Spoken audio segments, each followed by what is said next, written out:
If you're a woman and you work in a field in which you have to wear X-ray protective lead, listen to this video. Did you know that female orthopedic surgeons have a 4 times higher risk of breast cancer than the general population? That's because in orthopedic surgery and in spine surgery like myself, we are exposed to a lot of X-ray. Radiation exposure is a known carcinogen, and the closer you are to the X-ray machine, the higher your exposure. When I'm in the operating room, I stand right beside the X-ray machine during the procedure, and we take X-rays throughout the case to ensure that we're placing hardware in the right position. We get exposed to this radiation day in and day out. What I want you to note is the amount of protection I have in the axillary region of my breast. Most people don't have women's fitting lead, and what we normally have to do when we're in the OR is just find whatever's available and throw it on. This is the kind of lead that we normally find, which is just a overfitted, extra large lead that we just throw on and we think we're getting protected,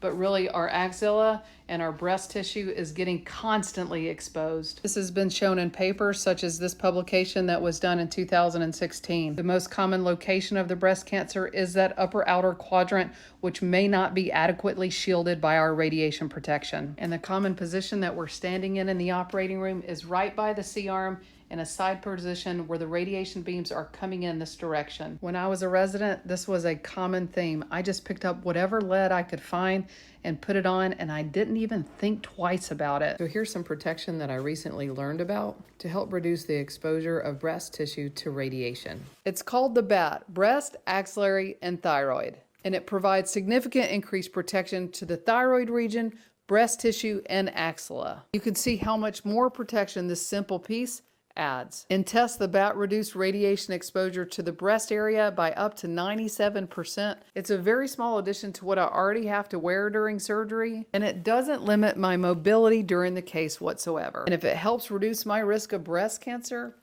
I'm all for it. The point of this video is just for awareness and transparency, because for years I didn't even think about protecting my breasts from constant radiation exposure in the operating room. We also need to be our own advocates and advocate for well-fitting X-ray protection lead that is fitted for a woman and not for a man. In a male-dominated field, we often don't want to be the squeaky wheel, but it's for our own protection. This is not just for surgeons, as we are the closest to the C-arm, but it's for every woman that wears lead to be cognizant of the protection of your axilla during radiation exposure. Speak up and be your own advocate. And feel free to share this video because knowledge is power.